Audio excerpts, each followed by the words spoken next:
Hey there, my name's Abigail. I'm 32 years old. 5 years ago, I gave birth to my beautiful daughter, Lucy, who has been the light of my life. Unfortunately, my mother-in-law tried on many occasions to steal Lucy out of my life, and today I want to tell you all about it. I'll begin by telling you a little about my husband, Corey, first. Corey and I met at college.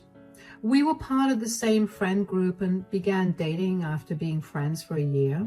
Corey is the perfect man for me. He understands me in a way no one in my life ever has, which is why I was so quick to say yes to him after he proposed to me at our graduation.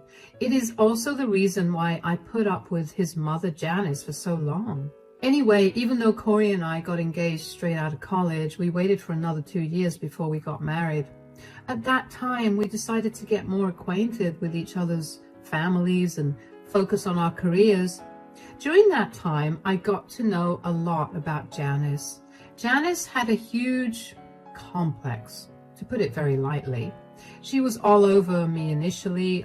She called me her daughter after meeting me only once. Let me explain it to you a little more clearly.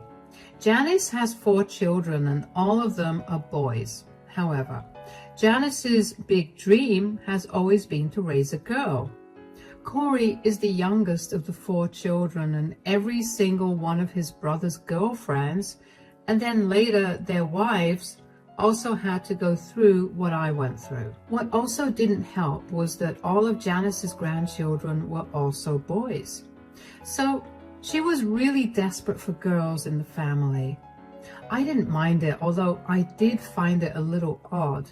I figured her liking me too much was better than her hating me, so I considered it a win for me. Anyway, after Corey and I got married, we were doing very well financially. So we decided that we wanted to have a child. It took a few months of trying, but I eventually got pregnant. Corey and I were over the moon about it, and we threw a huge party to celebrate it. When it came time to figure out the gender of the baby, we had a small and intimate gender reveal party which we invited Janice to. We found out we were having a girl, and Janice practically screamed with joy. I had never seen a more wild look in her eyes than I did that day, and that's including everything that's coming in this story. After I gave birth to my daughter Lucy, Janice made herself a permanent fixture in our lives. Corey and I tried our best to keep her away, and we strictly told her that for the first 6 months of Lucy's life, we were not letting anyone into our house because that time was going to be used as family bonding time. Janice begrudgingly agreed, but once the 6 months were up, she was on our doorstep. Initially, it was nice to have her helping me, but then I began to notice her treating Lucy like she was her baby. She would refer to Lucy as her daughter to everyone she would talk to. It would irk Corey and me, so we brought it up with Janice, but she just brushed us off. Then, when Lucy was a year old, I caught Janice trying to get Lucy to call her Mommy. When I tell you I almost lost my mind, I mean it. Corey had to physically restrain me from saying a lot of hurtful things to Janice. I still let that go. I didn't stop Janice from coming over even after that. I just made sure to always monitor her time with Lucy. But then one day, after I set Lucy to sleep, Corey and I decided to take a nap as well. Usually we only got 2 hours of sleep tops before Lucy woke us up with her crying. So imagine our surprise when we woke up 5 hours later to a very quiet house. We went to check in on Lucy and she wasn't in her crib. She wasn't anywhere in the house. The entire day it had only been the 3 of us, and I remember I had made sure to keep all our doors and windows locked. I checked the baby monitor and I saw Janice had taken Lucy out of her crib. I was hysterical by that point. Corey and I drove over to Janice's and I only prayed that Janice still had Lucy. When Janice opened the door to us, she looked surprised to see her. But I didn't care about that because I heard my baby crying and I rushed in to grab her. "What are you two doing here?" Oh my God, that's my baby. Corey, Lucy's in here. Mom, why would you take Lucy without telling us? Oh, I told you guys. You must have forgotten. We didn't forget anything because you never told us anything. You broke into our house when we were sleeping and you took Lucy. I didn't break in. You gave me a spare key to your house and I thought I'd drop in. I rang your doorbell many times and I got no answer. I heard Lucy crying, so I let myself in and took care of her. And you brought her over to your place as well? I just didn't want to disturb you guys. I know how hard it is to sleep with a baby at home. Cut it out with the excuses, Janice. You tried to kidnap our child. Kidnap? I did no such thing. You literally did. The very least you could have done was wake one of us up. You did not have to take Lucy out of the house and keep her here without informing us. It slipped my mind. I'm sorry. No, Janice. Sorry will not cut it this time. You've tried to do enough to undermine my role as Lucy's mother. What are you talking about? What I'm talking about is how you've been trying your best to make sure that Lucy calls you Mom. You tried to parent my child by telling me what is right and wrong for her. You're a first-time mom and I'm just trying to help. Trying to help is not the same as forcing your opinions on my child. Trying to help is giving me suggestions and tricks on how to deal with certain things. That's what I was trying to do. No, you are not. I don't understand why you're doing this only to Lucy. You were never this way with any of our other grandkids. Lucy is my first granddaughter, okay? All my life, I've only ever raised boys, and I thought that I could be a part of Lucy's growth. So just because you never got to have a daughter, you think that it's okay to try to parent mine? That's sick. No, it's not. Look, Mom, Abigail and I have remained silent about your behavior for long enough, but after the stunt you pulled today, we're done. We don't want you near Lucy at all until we decide it's okay. You can't rob me of my daughter. She is not your daughter. Get that out of your head. And stay away from us. Because if you try to come over, I will call the police and report you for kidnapping. I stormed out of her house with Lucy in my arms. I didn't think I would have been able to stop myself from hurting Janice for the way that she not only took my child from me, but also for how much she scared me. After that, Corey and I decided that it would be best for Janice to not be around Lucy at all until we decided it was okay. That period lasted a year, when we changed our locks and always double-checked to make sure that all our doors and windows were locked. Initially, Janice tried her best to contact us again, but we put a quick end to that. Janice backed away after we told her how serious we were pressing charges against her. Janice then began to make an effort to mend our relationship. At first, I did not let her new behavior affect me or change my decision, but over that year, I began to see real change in her. So Corey and I decided that we would let her be around Lucy, but only under our strict supervision. We only made that decision because we didn't feel like it was right to deprive Lucy of being around her grandmother. Janice was just happy to be around Lucy, and she behaved herself in general, so I was happy with that. We didn't have many arguments or issues regarding her complex either. For the next 3 years, everything was great. And then something horrible happened. I was on my way home from work one day. I was driving carefully because I knew how dangerous the road I was driving was. It was a one-way road that led to an intersection, and the road was almost pitch black in the dark. I had heard of many accidents happening on that particular road, which was why I always made sure to drive as carefully as I could. I remember driving and then feeling something hit me, and then everything faded to black. The next time I woke up, I saw the ceiling of the hospital. My head was pounding, but I still opened my eyes fully and looked around the room. I was hooked up to an IV and a heart monitor. Corey was asleep on the chair, and before my brain could process what was happening, I was speaking. "Oh, why am I here? Oh my God, you're awake.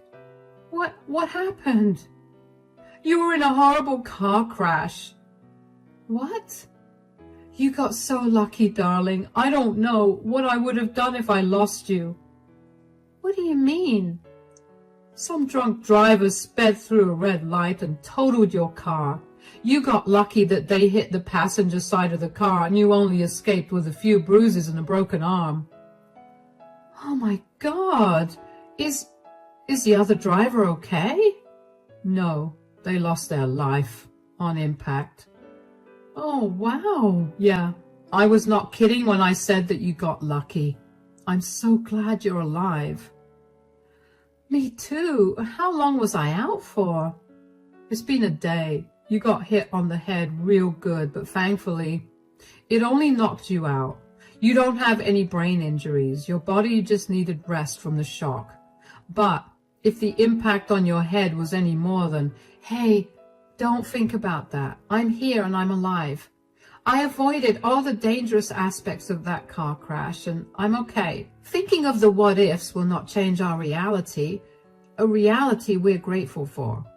"You're right. I'm so glad you're alive. You have no idea how panicked I was when I got the call that you were being rushed to the hospital." "I can't imagine what you must have gone through. You were so strong. I'm sorry that I put you through all of this."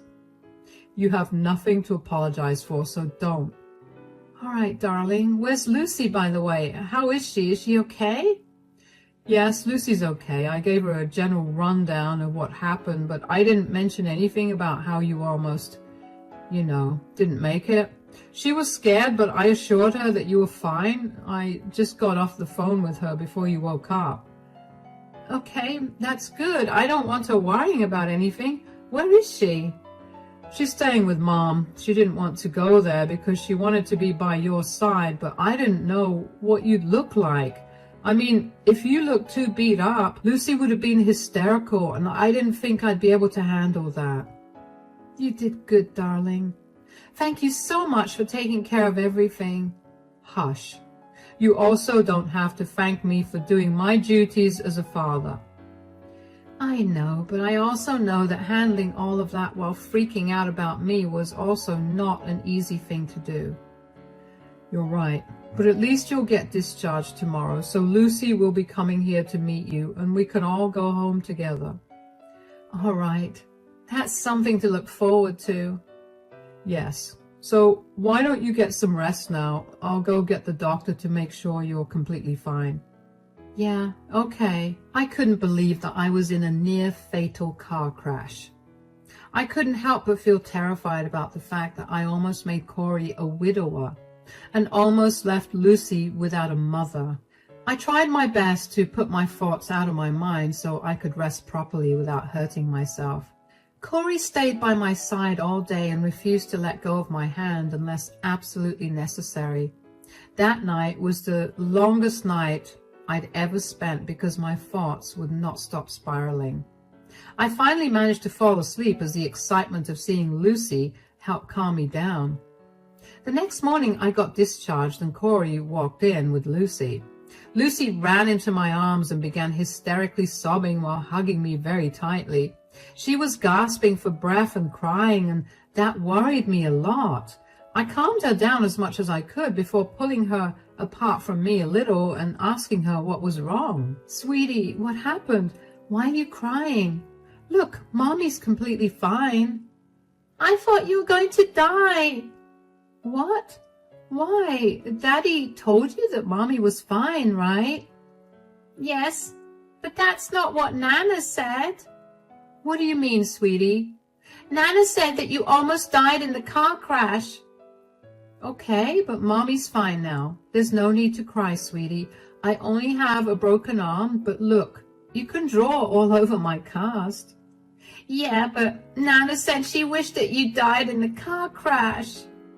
What? Why would she say that? She kept telling me that. I got so scared, Mommy. I thought you were going to die. Sweetie, I'm not going to die. I'm fully alive. Here, touch my heart. Can you feel the heartbeat? Yes. That means I'm alive, okay? But what about what Nana said? Nana was just being mean. I don't know why she did that, but whatever she said didn't happen. But what if it does happen? Well, it might happen, but it won't happen for a very, very long time. I promise you that I'll be safe and I'll be with you for a very long time. Okay, I believe you. Good. And I promise you that I will talk to Nana about this. I don't want to see Nana again. She scared me so much. I don't want to be around her because she's mean. Of course, sweetie. I'm not letting her be around you at all. Thank you, Mommy. You're very welcome, Pumpkin. You've been a very brave girl. You know that, right? Really? Yes. I have the bravest little girl, and I couldn't be prouder of that. Now, how about we go get you some ice cream for a treat?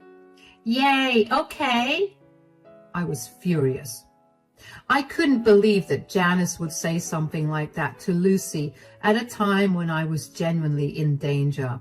Not to mention actually wishing death on someone, especially your own daughter-in-law, has got to be the most inconsiderate and disgusting thing that I have ever heard. I took Lucy out for ice cream after I got discharged, and when we got home, I put her to bed. I tried my best to look happy for her, but on the inside, I was trying my absolute best to not dial Janice's number and give her a piece of my mind. Corey did not see any of Lucy's breakdown because he was busy filling out the paperwork for my discharge. So after Lucy was asleep, I filled him in on what happened with Lucy.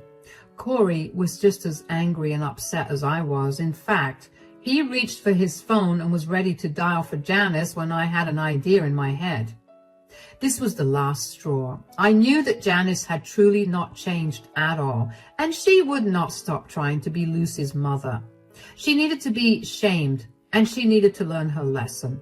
I told Corey that I would like to invite Janice over so I could record her confession and then play it at her birthday dinner that weekend.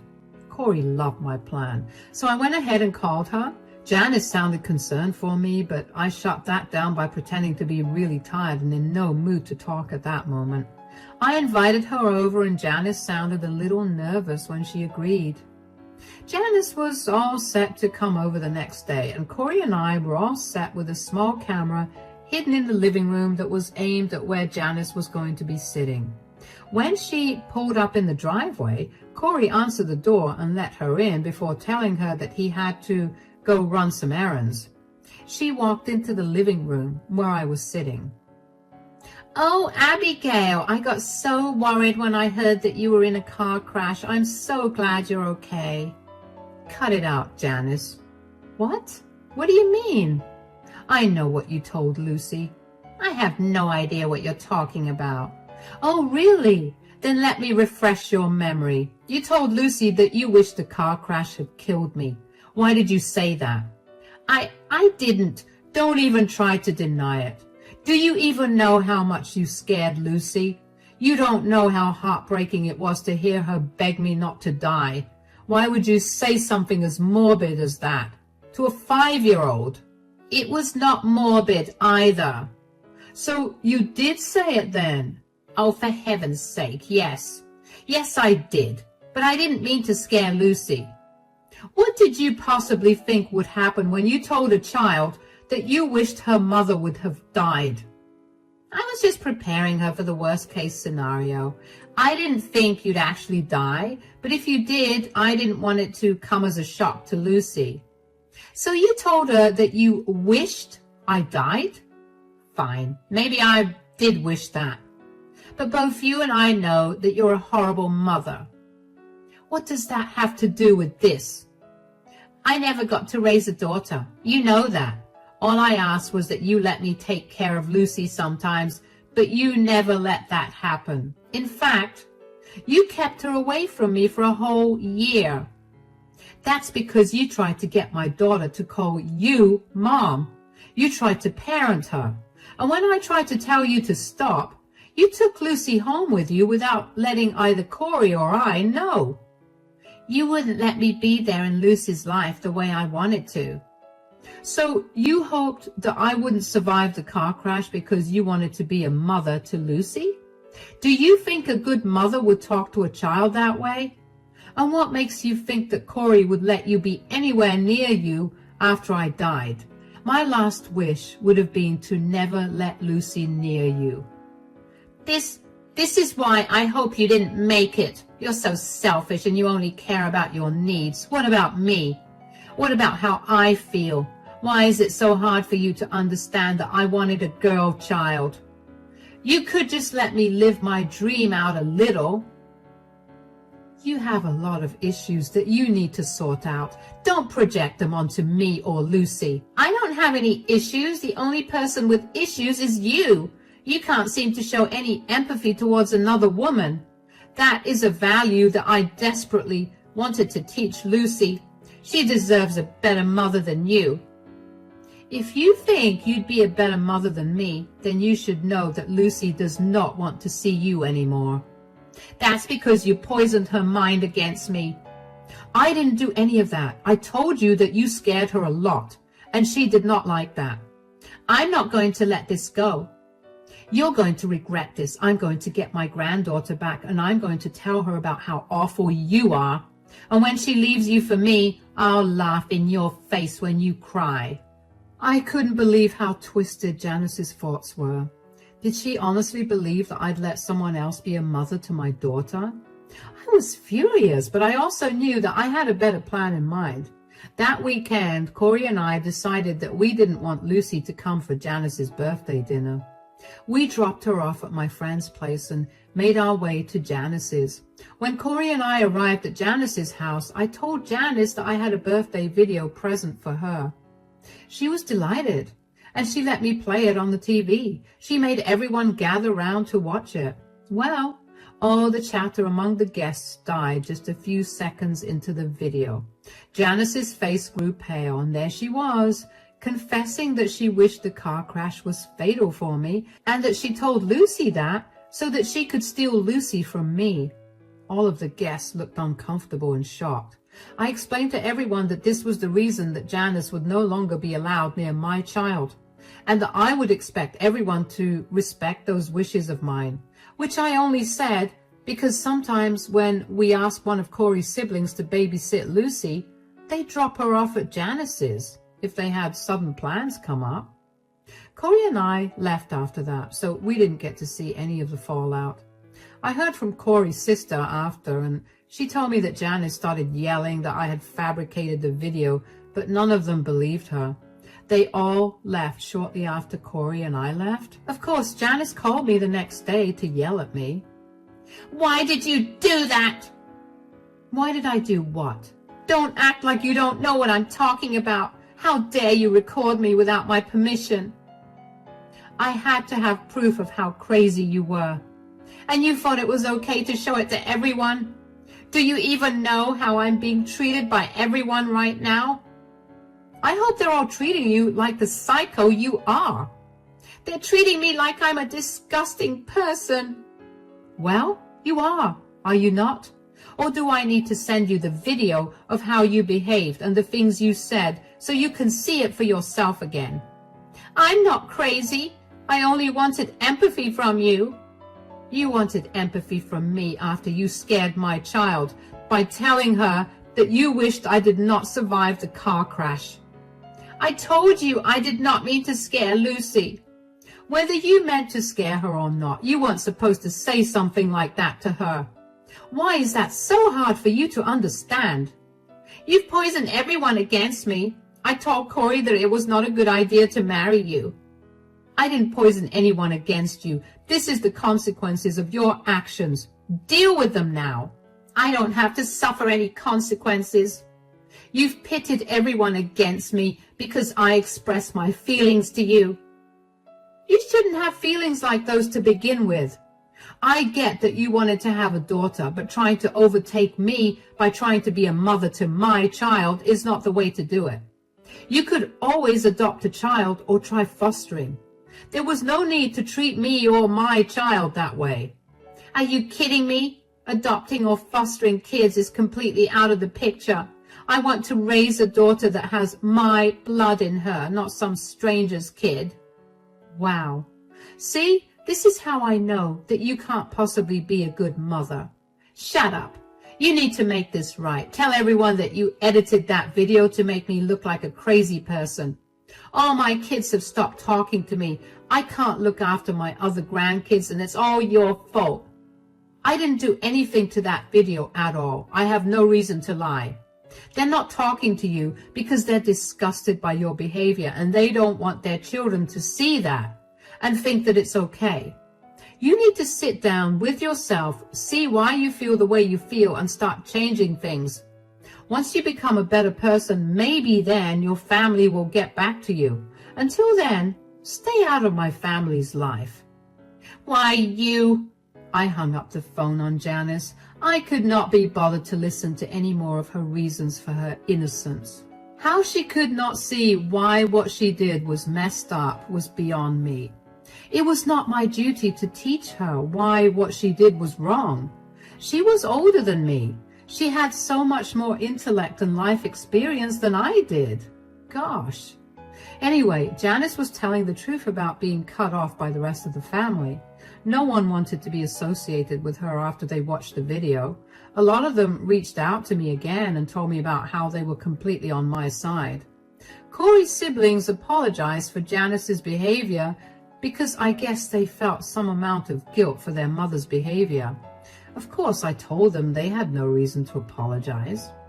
I thought that was going to be the end of it, but I should have been at least a little smarter because clearly there's never an end when it comes to Janice.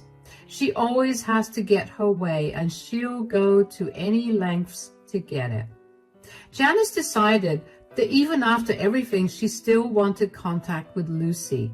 She completely disregarded all of Lucy's wishes because she wanted to see Lucy. She filed for visitation rights using her grandparents' rights. Thankfully, I had carefully documented all of Janice's behavior over the years, so I had more than enough evidence of why exactly it was necessary to cut her out of my daughter's life. The court ruled in my favor, and Janice broke down in the courtroom and began wailing. I wish I was joking, but it really was very embarrassing to watch. I don't know if she expected that to sway the judgment, but it definitely did not. Janice still tried to contact me and then tried to tell me that I had cast some magic on the jury and the judge, which was why they ruled in my favor. Janice was progressively getting more and more unhinged. It was concerning, and while I would have loved to do something for her, I knew that I had to put my family first. So after a lot of talking and family discussions with Lucy, Corey and I decided that the next best course of action for us to take was to move away. We lived in constant worry that Janice would randomly show up at our door or would even try to break in. We changed all the locks, of course, but her behavior was beginning to scare us. And that's where we are right now. Corey and I both managed to find great jobs in another state, and we're currently packing up all our things to move. I'm incredibly sad that we have to leave all this behind, but I'm glad that I got to have a good amount of happy memories here. I know that with Janice out of our lives for good, there can only be more happy memories, and I can't wait to create those. Wish us luck, and thank you so much for listening to my story.